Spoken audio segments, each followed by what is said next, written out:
Hello,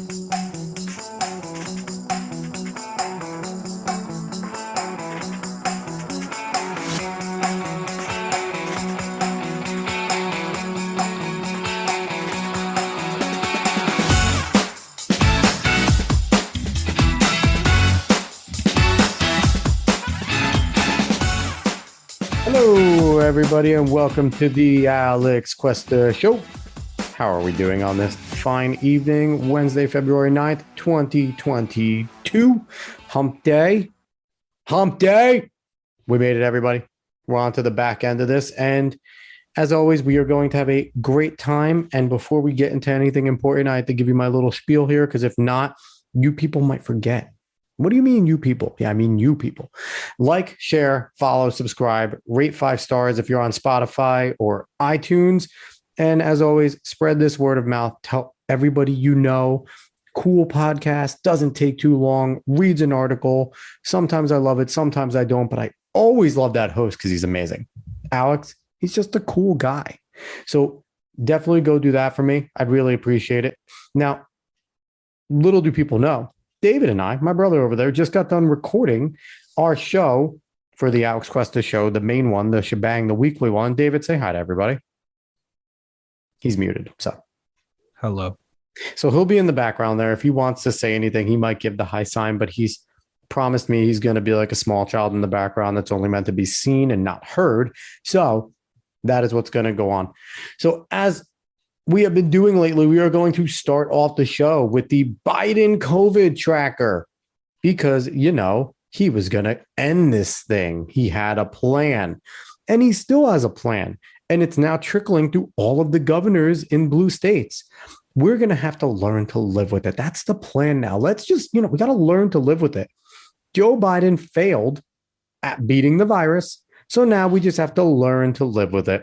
So just remind everybody that he started January 20th, 2021 is when I kind of credit him.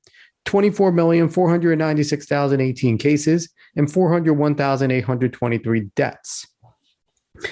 As of yesterday, the 8th, he was at 76,852,768 cases and 905,543 deaths. As it stands today, the 9th, he is up to 77,065,356 cases. That is up 212,588. And now at 908,000 deaths, 908,820 deaths, which is up 3,277. We've been seeing kind of a trend down in deaths. Started to tick up more yesterday. It's back to being above 3,000 again. So we're getting more. He's about to crack the 910,000 mark. I'm predicting he will crack that tomorrow. So we shall see where this goes. But again, is it fair to put all this on Joseph Robinette Biden? Probably not. But do I care? No, because he's a guy that campaigned on coming in and he had a plan to beat the virus. He was going to beat it. So now it's the onus is on you to beat it. He already admitted failure. So now we're going to keep track of it. And we're going to see if any of his mitigation plans work, which they are not. Because we still are seeing the same number of deaths going up and down. We're still seeing a ton of cases. So Joe Biden has been an abject failure on COVID-19. Everybody needs to remember that. And that's what I'm trying to do here. So as the governments around the country try to ease up on mask mandates, tell us we're just going to have to live with it now, which, fun fact, the red states, which I hate saying blue and red, but it's true right now, your Floridas, your Georgias, your Texases, your South Dakotas, they already have been doing that, you dumb motherfuckers. They have been doing it already. So now it's being reported by the blue state governors like, oh, we just, we're now at that point. We are there when not much has changed. Not much has changed from when Florida, Texas, all of them did their thing and said, no, we're done with this. We're not doing it anymore. We're going back to living. We're done crushing our economies. Now the blue state governors, the Democrat governors are being heralded as heroes because, now because the government says we can get back to living, we can safely do it because trust your government. So that's where we are with Biden. We are going to jump in here. I did something yesterday where I took an article written by a high school track and field champion. She's an 800-meter champion, has the record for all-time fastest in Iowa, won the national title in the 800-meter. Her name is Ainsley Erzin.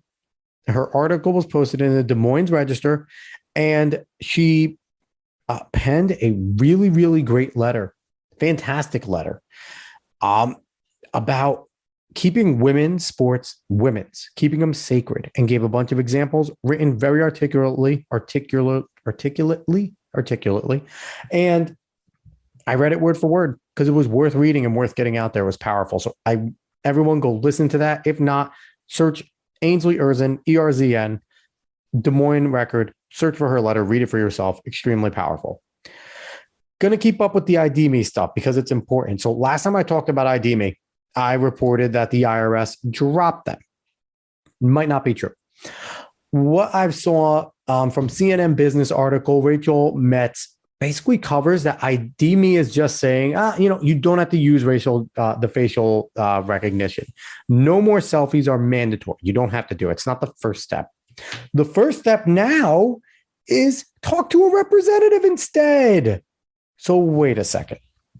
Wait a fucking second. You mean to tell me that I don't have to send you a selfie? I just have to connect with you via video, which, if anybody's tech savvy at all, you could still take pictures of people via video. It's called a screen capture or screenshot or whatever you want to call it. It's still real easy to do. So still don't feel comfortable about any of this. It never said anything about not sending in pictures of your ID. It still never said anything about not sending in pictures of your passport in order to verify it. So I still don't like it. And if you refuse to do the video or you can't connect, you still have to send a selfie. So this is still very intrusive. And it's still apparently in 30 states, and growing number of federal agencies, in the Treasury Department, Social Security Administration. It's right there, written in this article here. And again, what does the article say? The title is After Face Recognition Backlash, ID.me says government agencies will get more verification options. So, it's not gone. So I was misreporting by me the other day. This isn't gone. It's still there. Now it's speak to a representative to verify yourself. And if you can't do that, then you got to send the selfie. So no, it's still there. Still doing the same thing. Our IRS is still trying to sneak in. And this was written today on the 9th. So yeah, can't trust them. Don't do it. I'm going to keep on top of this because ID.me is still there. It's still involved and it's still a problem. So now, after yesterday talking about digital currency with the CMDBs or something like that, I forget what the name of it was, the digital currency becoming a thing. There was an article that India, the CBDC, they're going to do a government mandated e-wallet by 2023. So India is doing it. China has theirs going. A bunch of other governments are doing it. Our United States is trying to do it. They tested it yesterday. And now we're doing digital passports are still going to be a thing using the federal government and at least 30 states now. Keep a watch for this because this is still going to be bad. One more thing I'm touching on before we get into the main article. The White House is going to supply crack pipes to crack addicts for free through their new grant. I know the White House denied it. Jen Psaki, Peppermint Patty herself, said that was no way going to be in there. It's going to be safe things, safe smoking kits. They're going to have like alcohol swabs, lip balm, other materials promote hygiene and reduce transmission of diseases like HIV and hepatitis. I found this article in the New York Post. Callie Patterson and Samuel Chamberlain wrote it. White House denies grants funds would let nonprofit orgs buy pipes for drug addicts. Get the fuck out of here. These are the same people that have grants to allow heroin addicts to get free syringes, clean syringes. And you're telling me that now you're not going to give them free crack pipes? That's not it. We would never give away free things where they can do drugs with them. No, never. No free crack pipes. But we give away free syringes and we're going to give them all the tools to smoke crack. Shut the fuck up. You're going to give them free crack pipes. They're just trying to cover their back. So yes, the Biden administration has put $30 million aside where part of it is going to go to giving these people crack pipes. If you believe them on face, the HSS second person representative and Peppermint Patty Psaki coming out and saying this shit, you're out of your mind. You're being lied to. And the best part about this is, the funniest part about this, the executive order, what it said is the communities defined in the order that are, I guess, the most important. Tell me if this shit isn't racist. All right. Tell me if this isn't racist. The communities defined in order to be, what does it say? Total population focus, underserved communities, Black, Latino, Indigenous, Native American persons, Asian Americans and Pacific Islanders, or other persons of color, members of religious minorities, lesbian, gay, bisexual, transgender, queer, LGBTQ plus persons, persons with disabilities, persons who live in rural areas, which I always find hilarious that they throw that in, and persons otherwise adversely affected by persistent poverty or inequality. They cover their ass a little towards the end there. They include white people in the end there. But in the beginning, their priority is all immutable characteristics. Tell me that's not one of the most bigoted fucking things you ever heard. We are going to make sure that you poor drug addict motherfuckers can still do your drugs cleanly. That's exactly what they just said. So it's, oh my God, it's not even soft bigotry, the outright bigotry of the Biden administration and all the people that believe in this stuff is in your face, and you just choose not to believe it because they said, we're just trying to help people by giving them crack pipes and syringes. Cool. Anyway, off of that, we're going to jump into the main article of the day. And it is from a website I've never heard of. Don't hold me to this. It was written on Monday. So today is Wednesday. It is by William Hughes. It's from the AV Club. I have no clue what the AV Club is. Don't know. But the article is update. Spotify CEO issues apology to staff, condemns slur usage, but says he won't silence Joe Rogan. All right, let's go in this one. Spotify pulled 70 episodes of the Joe Rogan Experience, the frequently off-course flagship of its ongoing efforts to dominate the podcasting market, off of its listings this week. Not, as it turns out, because of the ongoing attention being put on Joe Rogan's attitudes towards COVID-19 pandemic and his decisions to platform people like Dr. Robert Malone, a vaccine researcher who's been accused of spreading harmful misinformation about the disease. The episodes in question all predate the pandemic. And in fact, Spotify has given no reason whatsoever for the removals. So I'm going to stop right there. I will give this individual a little bit of credit. They attempted to sound like a journalist a little bit. They didn't. Without putting their full-on opinion in there, they slowly did as they, it is true. It is true. The controversy has been stemmed up because he platformed people like Dr. McCullough, Dr. Malone, Tim Pool, James Lindsay. Like those are the people that they are really mad at him for platforming. So that there is truth in that. Calling him frequently off course, kind of stupid. The guy has had almost 1,800 episodes, and you're going to say frequently off course. You disregard so many of the guy's episodes where I guarantee a guy who I imagine is a lefty writing this would agree with this guy's, because newsflash, Joe Rogan's on the left, you dumb motherfuckers. Anyway, so I give him a little bit of credit there. Let's keep going. He has an italicized, but so there you go. His journalistic integrity is gone right there. Where it does not feel especially coincidental to note that this move, which has been highlighted by JRE Missing, a site that compares the listings of all old Experiences episodes with Spotify's current roster, comes at a roughly the same time that Rogan himself hopped on Instagram to apologize for many instances in which he used a racial slur on his show over the years. That video, in turn, comes after compilations of Rogan using said slur dozens of times have begun spreading online, not for the first time, in light of the current scrutiny of the series. So let's stop here. Let's stop right here. First of all, Joe Rogan should have never have apologized. That's his first mistake. And he's been someone that knows about this because he knows how wokeism and woke mobs go. And you apologize, it's an admission of guilt, and then they want you out quicker. So he made that mistake. He should double back and say, fuck off, I take my apology back. You're a bunch of assholes. Number one. Number two, it's a word. It's a word. Bottom line, it might be really offensive to some people, but get the fuck over yourself. And number three, what we need to realize in the Joe Rogan podcast is he is quite literally just having a conversation. And a lot of these people are his friends.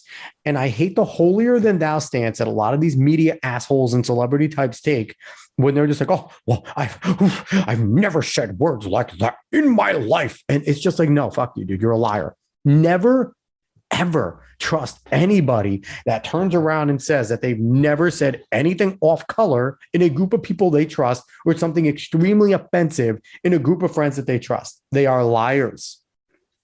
Liars. There's nothing else to say. Yeah, maybe they haven't dropped the N-bomb. A lot of people put way too much weight on that word. Fine.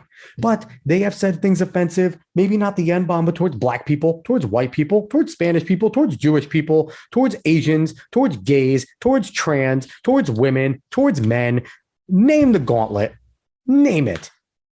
In our lives, if you have lived at all, you have probably made a joke or multiple jokes about those groups of people in front of people you trust, and jokes you would not say in front of your mother, jokes you would not say in front of a teacher or a crowd of people you don't know. But therein lies the difference in the Joe Rogan podcast, because he is having conversations. His podcasts are 3 hours long, 4 hours long, 2 hours long. He is picking these guys' brains and girls' brains. He's having legitimate conversations. They're not scripted. They're not staged. He obviously has questions he wants to hit and ask these guests, but it's not like you're seeing on cable news where they have certain topics they can't touch, can talk about, scripted here, get through this, 3-minute segments. No, these are long segments. So he says some shit that maybe he regrets, or some things that you really wouldn't say in a normal light.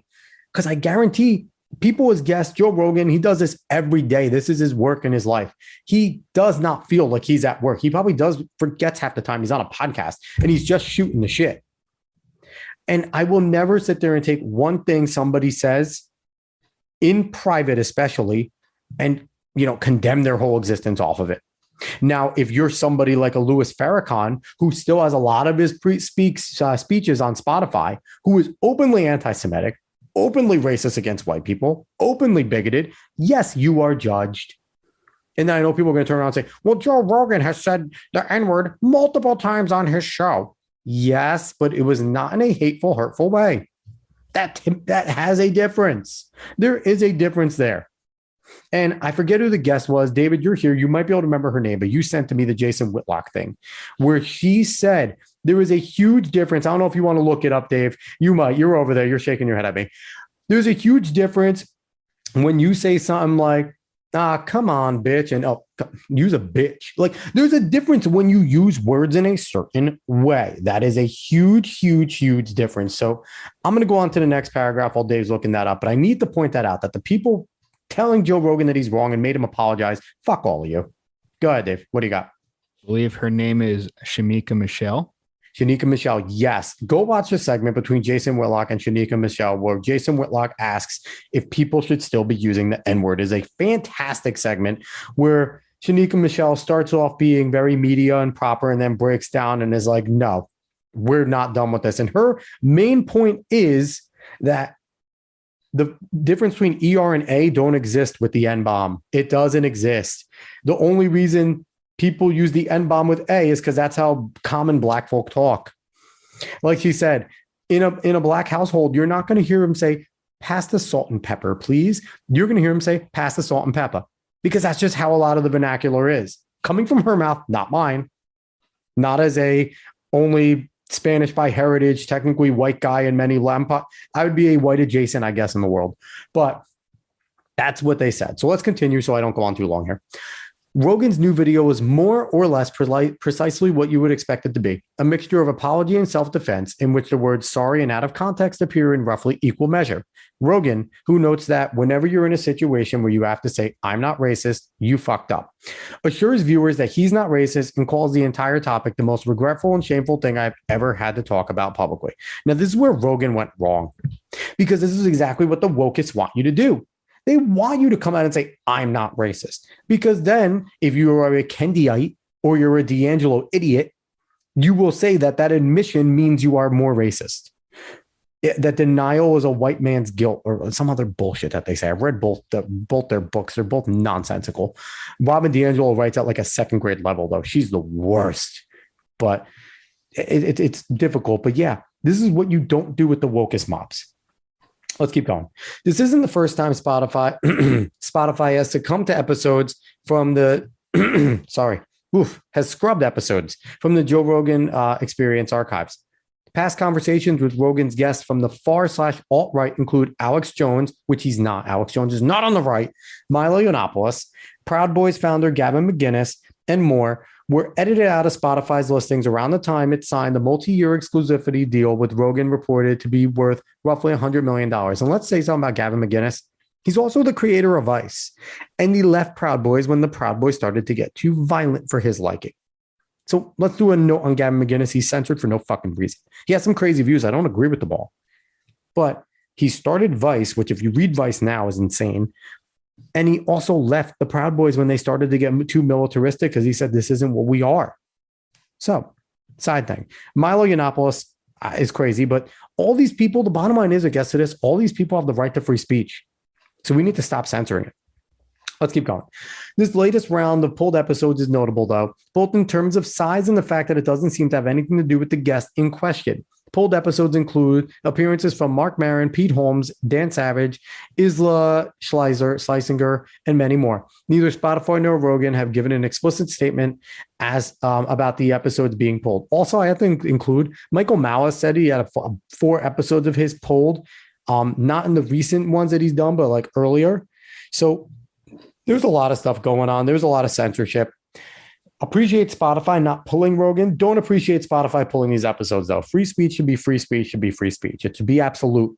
Whether you agree with it or not, whether it's extreme or not, the only speech that isn't protected is literally threatening speech. Somebody cannot go on there and say, go out and kill this person, my followers. I want you to go out and kill this individual, actively plot against them and kill them. That is illegal. You can't threaten somebody. You can't, put physical harm onto somebody through that as an influence. That is wrong. You can get arrested for that. Free speech outside of that doesn't matter, whether it's crazy Marxist, like we hear Biden spewing all the time, or whether it is far-right extremism where they want monarchies back and theocracies. All stupid, but should be free. Okay, do we have an update here? Spotify CEO Daniel Ek has issued an apology to the staff of the streaming app for after 71 episodes of Joe Rogan Experience were pulled over the weekend from Rogan's use of racial slurs. In his letter, he writes that he is, quote, deeply sorry for the way the controversy has continued to impact them and harm done to the company's promotion. However, he says removing Rogan's podcast would be a slippery slope. AKA, we paid him a lot of money. Anyway, the CEO also outlines that the company is going to dictate an incremental investment of the $100 million for licensing, developing, and marketing of music, artists and songwriters, and audio content from historically marginalized groups. So there you go. We paid him a lot of money. We're woke as shit. Please don't come after us. That's what that statement was. You can read X's full letter here. Dave, you're going to be the call on this. So I read the full letter. What do you got? So I read this. Maybe I'll read it. People should know about it, I guess, right? Yeah, I'll read it. He shook his head. All right, let's do this letter. I'll try not to opine too much. I don't want to go too long. Spotify team. There are no words I can say to adequately convey how deeply sorry I am for the way the Joe Rogan Experience controversy continues to impact each of you. Not only are some of Joe Rogan's comments incredibly hurtful, I want to make clear that they do not represent the values of this company. I know the situation leaves many of you feeling drained, frustrated, and unheard. All right, sorry, I got to stop there. I'm sorry. Incredibly hurtful? If you're weak-minded, sure. Represent the values of this company, that sucks because free speech should be the value of your company, period. Let's keep going. I think it's important you're aware that we've had conversations with Joe and his team about some of the content in his show, including his history using some racially insensitive language.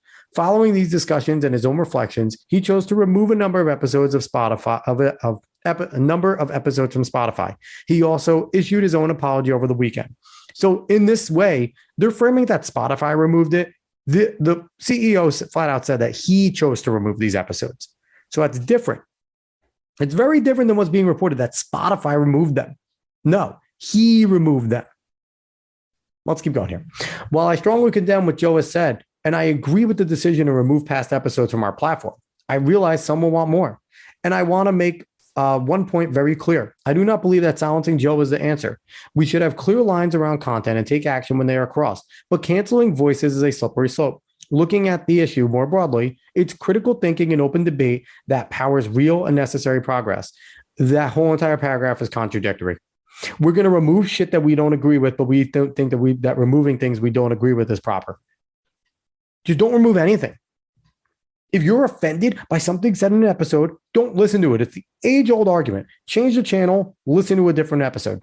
That's it. It's not difficult. None of these episodes should be removed. None of them.